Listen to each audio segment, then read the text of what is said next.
Hello guys, මං අද ඔයගොල්ලන්ව සාදරයෙන් පිළිගන්නවා මගේ YouTube channel එකට අවියා ටෙක් සපෝට්. අද මම ඔයගොල්ලන්ට කියලා දෙන්න යන්නේ කොහොමද WordPress site එකකට payment gate එකක් integrate කරගන්න කියලා. මම අද කියලා දෙන්නේ tool checkout payment gate එක integrate කරන්න හැටි. ලංකාවට PayPal support නැති හින්දා අපිට තියෙන එකම option එක තමයි tool checkout කියන්නේ. මං හිතනවා ඕගොල්ලන්ට පුළුවන් වෙයි කියලා ඕගොල්ලන්ගේ approval එක ගන්න මේ වීඩියෝ එක බලුවෙන් පස්සේ.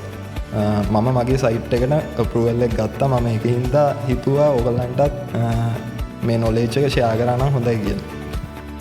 මුලින්ම ඕගොල්ලෝ කරන්න ඕන දේ තමයි මුලින්ම යන්න ඕනේ toolcheckout.com කියන URL එකට. ගිහිල්ලා මම ඒක description එකේ දාන්නම් ඒ URL එක. ගිහිල්ලා එතන තියෙනවා sign up for free කියලා බටන් එක. ඒ බටන් එක ඕගොල්ලෝ ක්ලික් කරන්න. ක්ලික් කරාට පස්සේ ඕගොල්ලෝ යනවා ඒගොල්ලන්ගේ pricing plans වලට. pricing plans වල ඕගොල්ලන් choose කරන්න පුළුවන් එතන options තුනක් තියෙනවා. to sell, to subscribe, to monetize කියලා. ඕගොල්ලෝ ඒකෙන් to sell කියන එක තෝරගත්තොත් ඕගොල්ලන්ට ඕගොල්ලන්ගේ සක්සස්ෆුල් සේල් එකකට ඒගොල්ලෝ ගන්න යම්කිසි ප්‍රමාණයක් තියෙනවා. ඒ ප්‍රමාණය ගොඩක් අඩුයි. ඊට පස්සේ to subscribe කියන එකේදී ඒක සාමාන්‍යයෙන් ටිකක් වැඩි වෙනවා. ඕගොල්ලන් මෙතන පේනවා. ඊට පස්සේ to monetize කියන එකේදී ඊට වඩා ප්‍රමාණයක් වැඩි වෙනවා. ඒකින්ද මම ඕගොල්ලන්ට recommend කරනවා මේ to sell කියන option එකට ගියා නම් හොඳයි කියලා. ඊට පස්සේ එතන තියෙන sign up for free කියන බටන් එක ඕගොල්ලෝ ක්ලික් කරන්න. එතකොට ඕගොල්ලන්ට මෙතන sign up form එකක් එනවා. ඒ sign up form එකේ ඕගොල්ලෝ ඕගොල්ලන්ගේ details ඔක්කොම enter කරන්න ඕනේ. ඕගොල්ලන්ගේ ඇත්ත details මෙතනට use කරන්න. අර අපි PayPal හදනකොට Philippines වල දාලා හැම මේ හදනා වගේ බොරු details දාන්න එපා. ඕගොල්ලෝ කෙලින්ම ඕගොල්ලන්ගේ ඇත්තම විස්තර මෙතනට දාන්න ඕනේ. මම මගේ නමයි, මුල් නමයි, last name එකයි මම මෙතනට enter කරනවා. මගේ business email එක, ඒ කියන්නේ ඔයගොල්ලන් normal Gmail එකක් use කරන්න පුළුවන්. මම මේකට අලුතෙන් හදාගත්ත Gmail එක මම ඒකින්ද මේක enter කරනවා. මේක මේ මගේ කලින් site එකකට මම මේක මේ මගේ payment gate එක මම integrate කරලා තියෙන්නේ. මම මේ ඔයගොල්ලන්ට මේක demonstration එකක් විදිහට විතරයි මේ කරන්නේ. මම මගේ business email එක enter කරනවා.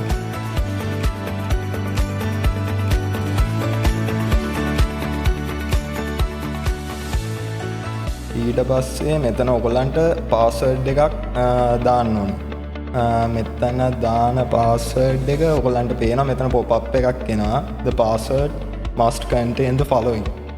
Must have at least 3 out of the following 4 sets of characters: small letters, capital letters, numbers and special characters. ඒ කියන්නේ මෙතනින් මේ හතරෙන් තුනක්වත් ඕගොල්ලෝ සපුරන්න ඕනේ. ඒ කියන්නේ මෙතන තියෙනවා small letters, ඒ කියන්නේ simple letters. ඊට පස්සේ capital letters තියෙන්න ඕනේ. ඊට පස්සේ numbers තියෙන්න ඕනේ, special characters. ඒ කියන්නේ මේ හතරෙන් තුනක් ඕගොල්ලෝ සපුරන්න ඕනේ. ඒකින්ද මම මෙතනට දෙනවා මගේ password එක විදිහට.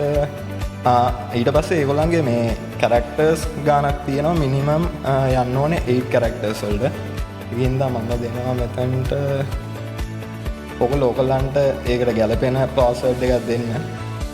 ඊට පස්සේ හරි දැන් ඕගොල්ලන්ට පේනවා මෙතන ටික් එකක් ආවා, green ටික් එකක්. මේ green ටික් එකෙන් කියන්නේ ඕගොල්ලන්ගේ password එක හරි කියන එක. ඊට පස්සේ website එක ඕගොල්ලන්ගේ WordPress site එකේ URL එක මෙතනට දෙන්න. ඒ කියන්නේ domain එකත් එක්ක ඕගොල්ලන්ගේ WordPress site එකේ URL එක දෙන්න. ඒ කියන්නේ දැන් ඕගොල්ලෝ මේක හදන්න කලින් අනිවාර්යයෙන්ම WordPress site එකක් හදලා තියෙන්න ඕනේ. WordPress site එකක් හදන එක ගැන මම ඉස්සරහට වීඩියෝ එකක් ගේන්නම්. එහෙම නැත්නම් ඉන්ටර්නෙට් එකෙත් ගොඩක් තියෙනවා. සිංහල ටියුටෝරියල්ස් උත් තියෙනවා. ඉංග්‍රීසි අය කරපු ඒවත් තියෙනවා. ඒ වගේ එකක් බලලා හරි ඕගොල්ලන්ට WordPress site එකක් හදාගන්න පුළුවන්. එහෙම නැත්නම් මම ඉස්සරහට ගේන්න හිතන් ඉන්නවා WordPress site එකක් හදන්න වීඩියෝස් මේ සීරීස් එකක්. ඕගොල්ලෝ දැන් මෙතන දෙන්න ඕනේ ඕගොල්ලන්ගේ වෙබ්සයිට් එකේ නම, ඒ කියන්නේ ඕගොල්ලන්ගේ WordPress සයිට් එකේ නම, එතනට මම දෙනවා මගේ සයිට් එකේ නම, ඒ කියන්නේ URL එක. මෙතනට දෙනවා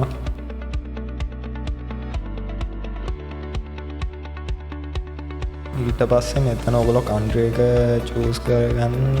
ඒක ශ්‍රී ලංකාවම තියන්නේ. ඊට පස්සේ මෙතන I am not a robot කියන එක ක්ලික් කරන්න. ක්ලික් කරලා ඊට පස්සේ get started කියන එකට යන්න.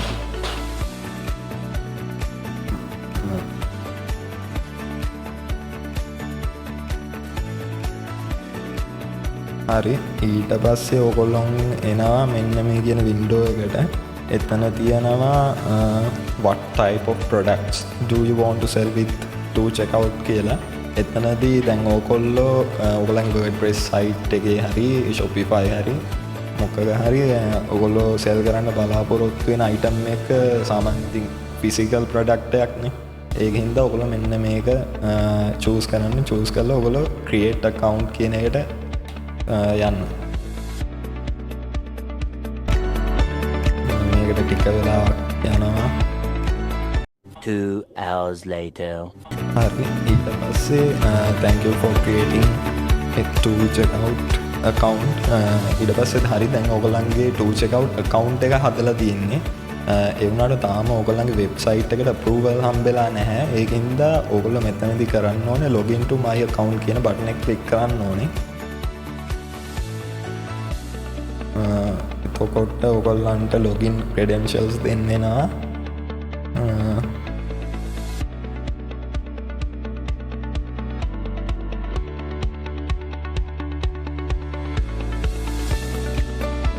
ඔයගොල්ලෝ දැන් to checkout panel එකට redirect වෙනවා.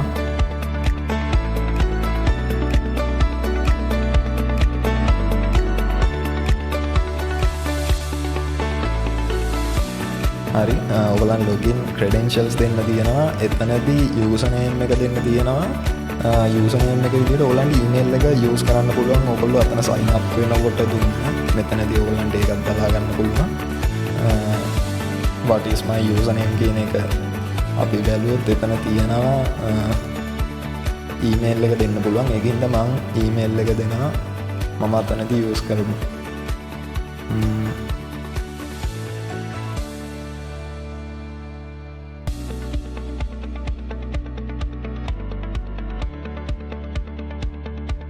හරි, ඊට පස්සේ මගේ password එක මම අතන sign up වෙනකොට දීපු password එක තියෙනවා.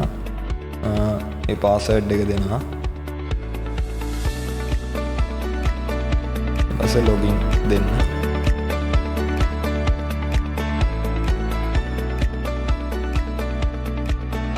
හරි, ඔයගොල්ලෝ දැන් dashboard එකට ආව to checkout එකේ ඔයගොල්ලන්ගේ account එකේ dashboard එකට. හරි, දැන් ඔයගොල්ලෝ ඉන්නේ ඔයගොල්ලන්ගේ account එකේ dashboard එකේ. ඒ කියන්නේ to checkout account එකේ dashboard එකේ. එතනදී ඔයගොල්ලන්ට පේනවා මෙතන තාම ඔයගොල්ලන්ගේ account එකේ තියෙන demo mode එකේ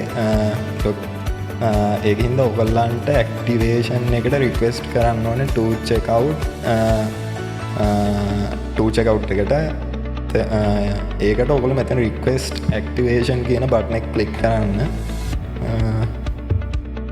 එතකොට ඔයගොල්ලන්ට මෙතන එනවා අර වගේ ෆෝම් එකක්. මෙතනින් තමයි ඔයගොල්ලෝ approval එකට apply කරන්න ඕනේ. ඔයගොල්ලන්ගේ මෙතනදිත් ඔයගොල්ලෝ ඔයගොල්ලන්ගේ හරිම තොරතුරු දෙන්න ඕනේ. කිසිම වැරදි තොරතුරක් දෙන්න එපා. මෙතනදී දැන් මම ඔයගොල්ලන්ට support කරන්නම් මේකට. මෙතනදී ඔයගොල්ලන්ගේ annual online transacted volumes කියන එක. ඒ කියන්නේ ඔයගොල්ලෝ අවුරුද්දකට කොච්චර ප්‍රමාණයක් ගනුදෙනු කරන්න බලාපොරොත්තු වෙනවද කියන එක. මම මෙතනදී දෙනවා $30,000 10,000 ඉඳන් 30,000 වෙනකන් තියෙනවා. ඒක මම choose කරගන්නවා. මෙතනදී ඔයගොල්ලන්ට කැමති එකක් මෙතන select කරගන්න පුළුවන්. මම select කරගන්නවා මේක. ඊට පස්සේ order value කියලා එකක් තියෙනවා. order value එකටත් ඔයගොල්ලන්ට select කරගන්න පුළුවන් මේ 100යි 1000යි අතර $1 කියන එක. ඊට පස්සේ අපි අතනදී සිලෙක්ට් කරගත්තු හින්දා ප්‍රයිමරි ප්‍රොඩක්ට් එක හරි සර්විස් එක හරි මෙතනදී ඒක මෙතනදී ඔයගලන්ට පේනවා ඒක තියෙනවා රිටේල් ෆිසිකල් ගුඩ්ස් කියන එක.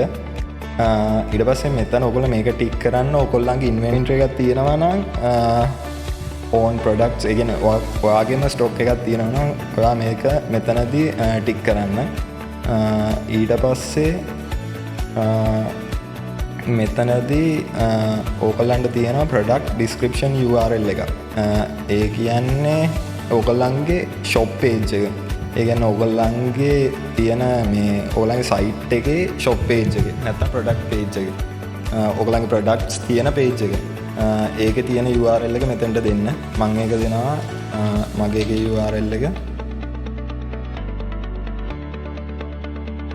මේ විදියට. ඊට පස්සේ මෙතනදී ඔයගලන්ට ඕගොල්ලන්ගේම රිෆන්ඩ් පොලිසි එකක් තියෙනවා නම් ඒක මෙතනදී දෙන්න පුළුවන්. මේ විදියට මෙතන ඒ ලින්ක් එක දෙන්න ඕනේ ඔයගොල්ලෝ. ඕගොල්ලන්ගේ සයිට් එකේ රිෆන්ඩ් පොලිසි එකක් තියෙනවා නම් ඒක මෙතනට දෙන්න ඕනේ. එහෙම නැත්නම් ටූ චෙක්අවුට් එකේම ඒගොල්ලෝ දෙන රිෆන්ඩ් පොලිසි එකක් තියෙනවා. ඒක ඒගොල්ලෝ ඔටෝමැටිකලිම මෙතනදී සිලෙක්ට් වෙලා තින්නේ. ඒක හින්දා මම නම් ඒක තිබ්බේ ඒගොල්ලන්ගේම රිෆන්ඩ් පොලිසි එක. ඒක ඔයගොල්ලන්ගේ කැමැත්ත අනුව කරන්න පුළුවන්. ඊට පස්සේ ඩිලිවරි පොලිසි එකක් තියෙනවා. ඒකත් ඕගොල්ලන්ගේ URL එකක් දෙන්න පුළුවන්. එහෙම නැත්නම් ටූ චෙක්අවුට් එකේ මේ පොලිසි එක තියෙනවා. ඒක සිලෙක්ට් වෙලා තියෙනවා. ඒක දෙන්න පුළුවන්. ඊට පස්සේ ප්‍රයිවසි පොලිසි පේජ් එක නම් ඕගොල්ලන්ගේ සයිට් එකේ ප්‍රයිවසි පොලිසි පේජ් එකේ URL එක දෙන්න මෙතනට. මෙතනට දීලා ඊට පස්සේ account details වලට එනවා. ඊට පස්සේ ඔයගොල්ලන්ගේ business type එක. මෙතනදී මම දෙනවා individual කියන business type එක. ඊට පස්සේ මෙතන තියෙනවා තව ඔයගොල්ලන්ට business types. මම දෙනවා මෙතනදී individual කියන business type එක. ඊට පස්සේ මෙතනදී ඔයගොල්ලන්ට establish කරපු date එක දෙන්න පුළුවන් ඔයගොල්ලන්ගේ business එක. මෙතනදී ළඟ date එකක් දෙන්න. ඔයගොල්ලෝ සාමාන්‍යයෙන් මම දෙන්නම් දැන් 2020 ඩිසෙම්බර් මම දෙනවා 29 වගේ දෙන්න පුළුවන්. 28 වගේ දෙමු. ඊට පස්සේ කම්පැනි ඇඩ්‍රස් එකක් තියෙනවා මෙතන. කම්පැනි ඇඩ්‍රස් එක කියන්නේ ඔයගොල්ලන්ගේ සාමාන්‍ය කම්පැනියක් නැතුණත් ඔයගොල්ලන්ගේ ගෙදර තියෙන ඇඩ්‍රස් එක දෙන්න පුළුවන් මෙතනට. සිටි එක දෙන්න පුළුවන්. මගේ සිටි එක කොළඹ සිට් කෝඩ් එක 10-230. ඊට පස්සේ ශ්‍රී ලංකා මෙතන අපි අතනින් සිලෙක්ට් කරගත්තු හින්දා ඒක සිලෙක්ට් වෙලා තියෙනවා. මෙතන ඔයගොල්ලන්ගේ ඇඩ්‍රස් එක මෙතනට දෙන්න. මම මෙතන ඒක දෙන්නේ නැහැ. ඊට පස්සේ රෙජිස්ට්‍රේෂන් නම්බර් එකක් ඉල්ලනවා ටැක්ස් වල. ඔයගොල්ලන්ට ඒ වගේ දෙයක් නැති හින්දා මෙතනින් ඩෑෂ් එකක් දෙන්න. ඊට පස්සේ ලීගල් නේම් එක තියෙනවා මෙතන අවිෂ්ක වන්ඩ්‍රේ කියලා. ඒ කියන්නේ මගේ සම්පූර්ණ නම තියෙනවා. ඊට පස්සේ ෆෝන් නම්බර් එකක් තියෙනවා. ෆෝන් නම්බර් එකට ඔයගොල්ලන්ගේ ෆෝන් නම්බර් එක මෙතනින් එන්ටර් කරන්න. ෆෝන් නම්බර් එක එන්ටර් කරන්න. ඊට පස්සේ ඕනර්ෂිප් ඩීටේල්ස් වලට ලීගල් නේම් එක විදිහට අර විදිහටම ඔයගොල්ලන්ගේ සම්පූර්ණ නම මෙතනින් දෙන්න. ඊට පස්සේ date of birth එක ඉල්ලනවා. ඒ කියන්නේ ඔයගොල්ලන්ගේ උපන්දිනය දෙන්න. මම මෙතනදී මගේ උපන්දිනය සිලෙක්ට් කරගන්නවා. ඇඩ්‍රස් එක ආයිල්ලනවා ඔයගොල්ලන්ගේ. ඒකත් මෙතනින් ෆිල් කරලා දෙන්න. මෙතනින් කන්ට්‍රි එක ඔයගොල්ලෝ සිලෙක්ට් කරගන්න. මේක අයිති වෙන්නේ ඕනර්ෂිප් ඩීටේල්ස් වලට. දැන් අතනදී අපි දුන්නේ account details වලට තමයි අර ඇඩ්‍රස් එක දුන්නේ. ඒක ප්‍රශ්නයක් වෙන්නේ නැහැ. මෙතනදී මේ දෙකම එකම වුණාට කිසි ප්‍රශ්නයක් වෙන්නේ නැහැ. ඊට පස්සේ SSN නම්බර් එක විදිහට ඔයගොල්ලන්ගේ ID card නම්බර් එක දෙන්න මෙතනදී. ඊට පස්සේ owners documents upload. මෙතනදී ඔයගොල්ලන්ට ඕන වෙරිෆයි කරගන්න ඔයගොල්ලන්ට ඩොකියුමන්ට් එකක් අප්ලෝඩ් කරන්න ඕනේ. ඒකට ඔයගොල්ලෝ මෙතන government issued ID එක දෙන්න පුළුවන්. ඒක මෙතනින් ඒ කියන්නේ ඔයගොල්ලෝ ඉස්සල්ලාම ඔයගොල්ලන්ගේ ID එක ඔයගොල්ලෝ ස්කෑන් එකක් අරගෙන දෙපැත්තම ස්කෑන් එකක් ගන්න. දෙපැත්තම ස්කෑන් එකක් අරගෙන ඒක මෙතනට අප්ලෝඩ් කරන්න පුළුවන්. දැන් අපේ government ID එකේ සිංහලෙන් තමයි තියෙන්නේ නම. ඒක කිසි ප්‍රශ්නයක් වෙන්නේ නැහැ. ඔයගොල්ලෝ එහෙන් ඒක ට්‍රාන්ස්ලේට් කරගන්නවා. ඉංග්ලිෂ් නැතත් ඒක කිසි ප්‍රශ්නයක් වෙන්නේ නැහැ සිංහලෙන් තිබ්බට. ඊට පස්සේ මෙතනදි මේක ටික් කරලාම තියෙනවා. ඊට පස්සේ payout details payout method එක විදිහට ඔයගලන්ට PayPal දෙන්නත් පුළුවන්. PayPal support නැති හින්දා මම නම් ඒක recommend කරන්නේ නැහැ. PayPal නෙමෙයි මෙතන Payoneer account එකක් ඔයගලන්ට තියෙනවා නම් ඒ කියන්නේ ඔයගොල්ලෝ Payoneer account එකක් හදලා ඒ debit card එක අරගෙන එහෙම තියෙනවා නම් ඔයගලන්ට ඒක select කරගන්නත් පුළුවන්. එහෙම නැත්නම් wire transfer කියන්නේ මෙතනින් ඔයගලන් කෙලින්ම directlyම ඔයගලන්ගේ bank account එකට මේ transaction එක කරගන්න පුළුවන්. මම recommend කරනවා ඒක මගේ site එකට ඒ වුණාට මම දාලා තියෙන Payoneer එකක්. මොකද මට Payoneer account එකක් තියෙන හින්දා මෙතනදි මම ඔයගලන්ට පස්සේ මේකේ තියෙන benefits ගැනත් කියන්නම්. මේ ඒගොල්ලන්ගේ තියෙනවා මේ කියන්නේ PayPal choose කරාම Payoneer choose කරාම wire transfer එහෙම choose කරාම ඒ transaction එක ඒ කියන්නේ ඔයගලන්ට සල්ලි ගන්න යන කාලේ පොඩි වෙනසක් තියෙනවා. ඒක මම ඉස්සරහට කියන්නම්. ඊට පස්සේ payout currency එක විදියට මෙතන USD දෙන්න. ඊට පස්සේ මෙතනදී ඔයගලන්ට business entity documents කියන එක මෙතනදී අප්ලෝඩ් කරන්න ඕනේ. එතනට ඔයගොල්ලෝ දෙන්න ඔයගලන්ගේ මේ light බිලක් එහෙම නැත්නම් වතුර බිලක් හරි ඉන්ටර්නෙට් බිල් එකක් හරි ඔයගලන්ගේ නම තියෙන්න ඕනේ මෙතන. ඒ කියන්නේ ඒ බිල් එකේ ඔයගලන්ගේ නම තියෙන්න ඕනේ. මම යූස් කළේ මෙතනදී මගේ SLT බිල් එක. ඒකේ මගේ නම තිබ්බා. ඒකේ මගේ නම තිබ්බේ name with initials එක්ක. ඒකින්ද මට පොඩි ප්‍රශ්නයක් ආවා. මම ඒක ඉස්සරහට කියන්න. මෙතන මේ valid address proof කියන එක choose කරලා ඔයගලන්ට ඒක අප්ලෝඩ් කරන්න පුළුවන්. ඔයගලන්ගේ ඉන්ටර්නෙට් බිල් එක හරි ඔයගලන්ගේ නම තියෙන මොකක් හරි ඒ වගේ බිල් එකක් වගේ දෙයක් ඔයගලන්ට අප්ලෝඩ් කරන්න පුළුවන්. ඊට පස්සේ මෙතනදී ඔයගලන්ට තියෙන්නේ submit application කියන එක දෙන්න. ඊට පස්සේ ඒ වැඩේ එච්චරයි තියෙන්නේ. ඔයගොල්ලෝ සබ්මිට් කරාට පස්සේ ඔයගලන්ට ඔයගොල්ලන්ගේ මේ සයිට් එකේ ඒගොල්ලෝ චෙක් කරනවා. චෙක් කරලා දවස් 2-3ක් ඇතුළත ඔයගලන්ට ඊමේල් එකක් දායි. ඒගොල්ලන්ගේ තියෙනවා දවස් 2ක් හරි 3ක් හරි ඇතුළත ඒ කියන්නේ බිස්නස් ඩේස් ඇතුළත ඔයගලන්ට රිප්ලයි එකක් කරනවා කියලා ඒගොල්ලෝ තරෝ චෙක් එකක් යනවා. ඔයගලගේ සයිට් එක ඒ කියන්නේ සාමාන්‍යයෙන් drop shipping වගේ sites වලට ඒගොල්ලෝ මං හිතන්නේ approval එක දෙයි කියලා. ඒක හින්දා මේ ඔයගොල්ලෝ ගොඩක් පරිස්සම් වෙන්න ඕනේ. ඔයගලගේ සයිට් එකේ සාමාන්‍යයෙන් තියෙන products එහෙම දාන්න. සම්පූර්ණ site එකක් ඔයගොල්ලෝ හදලා තියන්න ඕනේ. සම්පූර්ණ site එකක් කියන්නේ ඔයගොල්ලෝ privacy policy pages set කරලා ඊට පස්සේ හොඳට footers දාලා headers දාලා products කීපයක් add කරලා තියන්න. සාමාන්‍ය ප්‍රොඩක්ට්ස් 9ක් 10ක් වගේ වුණත් කමක් නැහැ. ඇඩ් කරලා තියලා ඒවා ටිකක් ප්‍රයිස් එක වැඩි කරන්න. නැත්නම් ඒගොල්ලෝ ඒක ගන්නේ ඩ්‍රොප් ෂිපින් කරන සයිට් එකක් විදිහට. මොකද පොඩි ගණන් තිබ්බහම ඒ වගේ දෙයක් හිතන්න පුළුවන්. ඒකින්ද ටිකක් ප්‍රයිස් එක පොඩ්ඩක් වැඩි කරලා තියන්න. අප්‍රූවල් එක හම්බුනාට පස්සේ ඔයගොල්ලන්ට පුළුවන් ප්‍රයිස් එක අඩු කරගන්න. ඒ දේවල් ටික තමයි දැනට තියෙන්නේ. ඊට පස්සේ මම ඔයගලන්ට පෙන්නන්නම් මගේ ඒගොල්ලන් එක්ක ගිය කන්වර්සේෂන් එක. මම ඊමේල් හරහා තමයි කන්වර්සේෂන් එක ගියේ. ඒ කියන්නේ මගේ අප්‍රූවල් එක ගන්නකොට මගේ පොඩි ප්‍රශ්න වගේක් ආවා. ඒ ටික තමයි මේ තියෙන්නේ. මමත් අර වගේම ඇප්ලයි කරාට පස්සේ ඒගොල්ලෝ රිප්ලයි එකක් ආවා. ඩිසෙම්බර් 15 ඇවිල්ලා තියෙන්නේ. මේ තියෙන්නේ ඒ ආපු ඊමේල් එක. මේ තියෙන රිවිව් කරනවා කියලා account එක. ඒ වුණාට රිවිව් කරාට මගේ පොඩි ප්‍රශ්න වගේක් තිබිලා ඒ ටික ඒගොල්ලෝ දාලා තියෙනවා commercial name එකේ අවුලක් තියෙනවා කියලා. ඒ කියන්නේ අනේ මෙතන කියලා තියෙන්නේ මේ commercial name කියන එක ඔයගලගේ වෙබ්සයිට් එකේ නම දෙන්න පුළුවන් මෙතන. ඒ කියන්නේ ඒගොල්ලෝ කොහොමද චෙක්අවුට් කාඩ් එකේදී කොහොමද ඩිස්ප්ලේ කරන්නේ කස්ටමර්ස්ලාට නම කියන එක තමයි එකෙන් කියලා තියෙන්නේ. ඒක ඔයගලන්ට දෙන්න පුළුවන්. ඒක ප්‍රශ්නයක් නෙමෙයි. ඊට පස්සේ ඩොමේන් එකේ මගේ අවුලක් තිබ්බා. මම අරන් තිබ්බේ name sheet එකෙන් ඩොමේන් එක. ඩොමේන් එකේ වෙරිෆිකේෂන් එකක් ඕනේ කියලා ඒගොල්ලන්ට කියලා තිබ්බා. එක්කෝ මේ ඒකේ ස්ක්‍රීන්ෂොට් එකක් ඕනේ කියලා.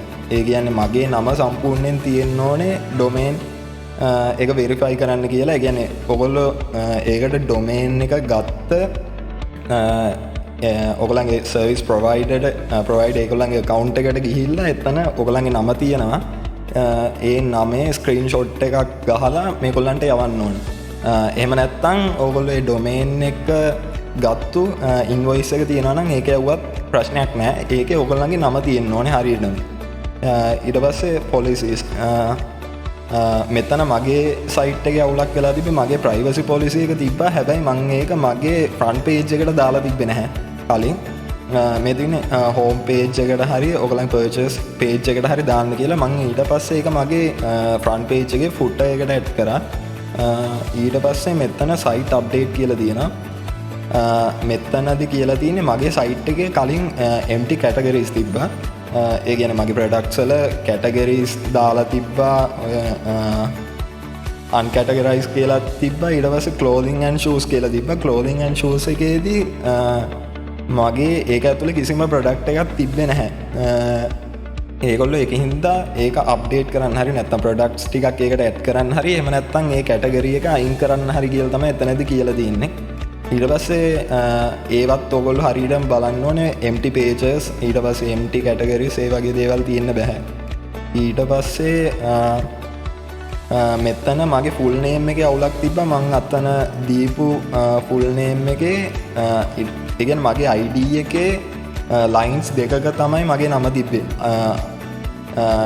ඒක හින්දා ඒගොල්ලන්ට පොඩි ප්‍රශ්නයක් වෙලා තිබ්බා. ඒක හින්දා මං කරපු දේ තමයි පස්සේ මගේ ඩ්‍රයිවිං ලයිසන්ස් එකේ ස්කෑන් එකක් අරගෙන ඒකත් යවුවා මම. ඒක මං රිප්ලයි කරේ මේ ඊමේල් එකටම ඇටච් කරලා මම මගේ ඩ්‍රයිවිං ලයිසන්ස් එකේ ලයිසන්ස් වල ඒ කියන්නේ මේ ඊමේල් එකට නෙමෙයි. මේකෙන් පස්සේ ඒගොල්ලෝ ඊමේල් එකක් එව්වා. එතනත් මගේ ෆුල් නේම් එක ගැන ඒගොල්ලන්ට ඩවුට් එකක් තිබ්බා. ඒක හින්දා ඒගොල්ලෝ මට කිව්වා ඩ්‍රයිවිං ලයිසන්ස් හරි ඒ වගේ ඩොකියුමන්ට් එකක ස්කෑන් එකක් එවන්න කියලා. මං ඒකත් යව්වා. මං ඒකත් පෙන්වන්න ඔයගොල්ලන්ට ඊමේල් එකේ. ඊට පස්සේ මෙතන මගේ proof of address කියන එකෙත් පොඩි අවුලක් තිබ්බා. ඒ කියන්නේ මගේ මම යවපු ඉන්ටර්නෙට් බිල් එකේ ඉනිෂියල්ස් අර මං කලින් කිව්වාගේ name with initials වලින් තිබ්බේ මගේ ඉන්ටර්නෙට් බිල් එකේ. ඒක හින්දා ඒකෙත් පොඩි අවුලක් තිබ්බා. ෆිසිකල් ඇඩ්‍රස් එක මගේ හරි ඒකේ. ඒ වුණාට ඒගොල්ලන්ට ඒක මේ කන්ෆර්ම් කරගන්න විදියක් තිබ්බේ නැහැ. මොකද මගේ ID එකේ තියෙන නමයි ඉන්ටර්නෙට් බිල් එකේ තියෙන නමයි වෙනස් හින්දා. ඒකින්දා ඔයගොල්ලෝ ඉන්ටර්නෙට් බිල් එකේ තියෙන ඉන්ටර්නෙට් හරි ඔයගොල්ලන්ගේ බිල් එකේ තියෙන නමක් යූස් කරන්න පුළුවන් නම් හොඳයි. ඊට පස්සේ මෙතන තියෙනවා ඒගොල්ලන්ගේ රිවිව් එකකට යන දවස් ගාන 1 to 2 business days කියලා. ඊට පස්සේ මම ඒ ටික සම්පූර්ණයෙන්ම ඒගොල්ලන්ට මම ප්‍රොවයිඩ් කළා. මම මෙතන කමර්ෂල් නේම් එක විදිහට මගේ සයිට් එකේ නම දීලා තියෙනවා. ඊට පස්සේ ඒගොල්ලෝ කියපු හැමදේම මම යවුවා. ඒ කියන්නේ අර ඩොමේන් එකේ ස්ක්‍රීන්ෂොට් එකකුයි ඒ ටික සම්පූර්ණයෙන්ම මම දුන්නා. ඊට පස්සෙත් ඒගොල්ලෝ ආයි එවලා තිබ්බා මගේ නමේ පොඩි ප්‍රශ්නයක් තියෙනවා කියලා. ෆුල් නේම් එක මගේ තියෙනවා. ඒ වුණාට ID එකේ පොඩි අවුලක් තියෙනවා කියලා. ID එකේ නමයි මෙතන මම දීපු ෆුල් නේම් එකයි. account එකේදී දීපු ෆුල් නේම් එකයි මගේ ID එකේ තියෙන නමයි. ඒක හින්දා මම කරපු දේ මෙතනදී මම යව්වා ඒගොල්ලන්ට මගේ ඩ්‍රයිවිං ලයිසන්ස් එක මම කලින් කිව්වා වගේ ස්කෑන් එකක් ගහලා. මොකද ඩ්‍රයිවිං ලයිසන්ස් වල සාමාන්‍ය සම්පූර්ණම නම තියෙනවා හරියටම. ඒක හින්දා ඔයගොල්ලෝ ඩ්‍රයිවිං ලයිසන්ස් යූස් කරන්න පුළුවන් නම් හොඳයි. දැන් එතකොට ඔයගොල්ලන්ට ඔයගොල්ලන්ගේ නමට තියෙන බිල් එකක් ඕනේ. ඊට පස්සේ ඩ්‍රයිවිං ලයිසන්ස් එක හරි ඔයගොල්ලන්ගේ ID කාඩ් එක හරි තියෙන්නම ඕනේ මේ වැඩේ කරන්න. ඊට පස්සේ මෙතන ඩොමේන් ඕනෙක්ගේ මගේ එතන නමෙත් පොඩි අවුලක් තිබ්බා. මම ඒකට කරපු වැඩේ මගේ ඩොමේන් account එකට ගිහිල්ලා එතන settings වලින් මෙතන මගේ ඒගොල්ලන්ගේ account එකට දාපු නමට හරියන්න මම ඒක වෙනස් කළා ඩොමේන් account එකේදී. ඒ විදිහට කළා ඊට පස්සේ මම මෙතන මගේ අන්කැටගරයිස් කියන ඒ කැටගරිය එකත් මම අයින් කරා. ඒ කියන්නේ ඒක රීනේම් කරා.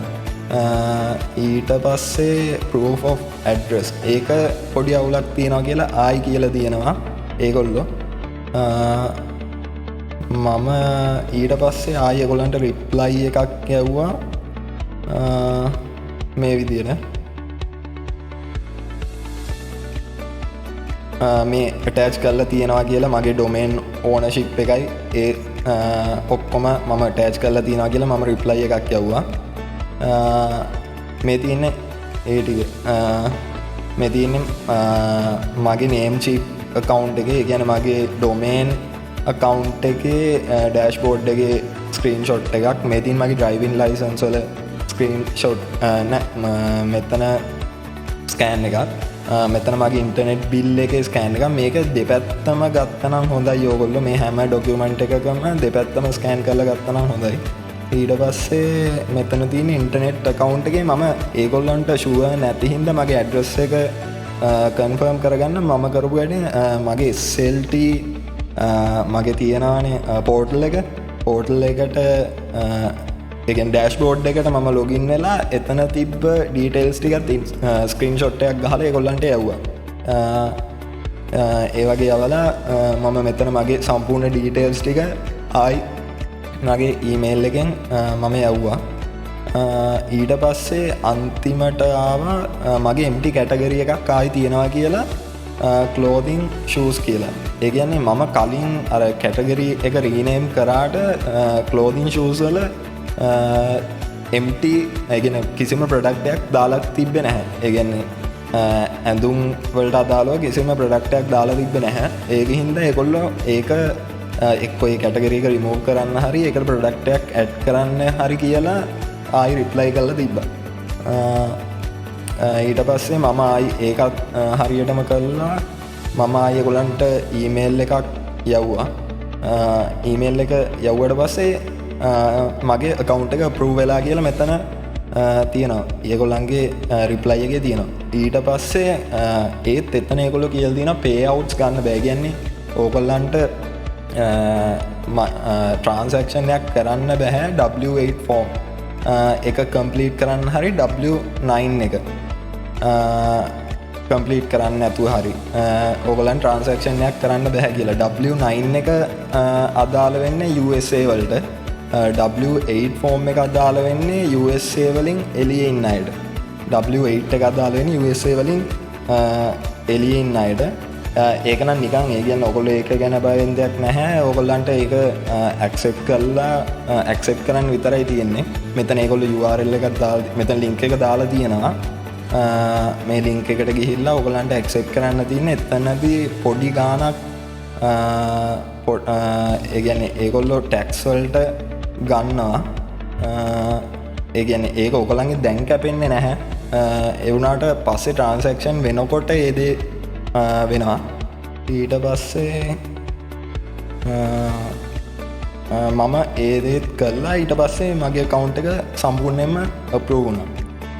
එහෙම තමයි මම මගේ WordPress site එකට මම to checkout payment gateway එක integrate කරගත්තේ. මම ඔයගලන්ට මගේ site එකේ to checkout එක approve කරගෙන මම ඊට පස්සේ plugin එකක් use කරලා ඒක integrate කළා මගේ site එකට. මම ඔයගලන්ට ඒකත් පෙන්නන්නම්. මේ තියෙන්නේ මගේ site එක. මගේ site එකේ දැන් ඔයගලන්ට පේනවා මගේ to checkout payment gateway එක approve වෙලා ඊට පස්සේ ඒක මම integrate කරලා තියෙන්නේ. මම ඒක integrate කළේ third party ඒ කියන්නේ plugin එකක් use කරලා තමයි WordPress වල.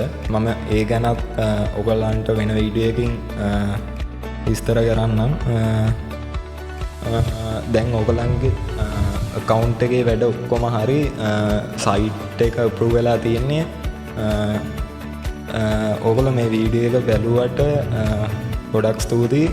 bell icon එක click කරන්න මගේ channel එකේ.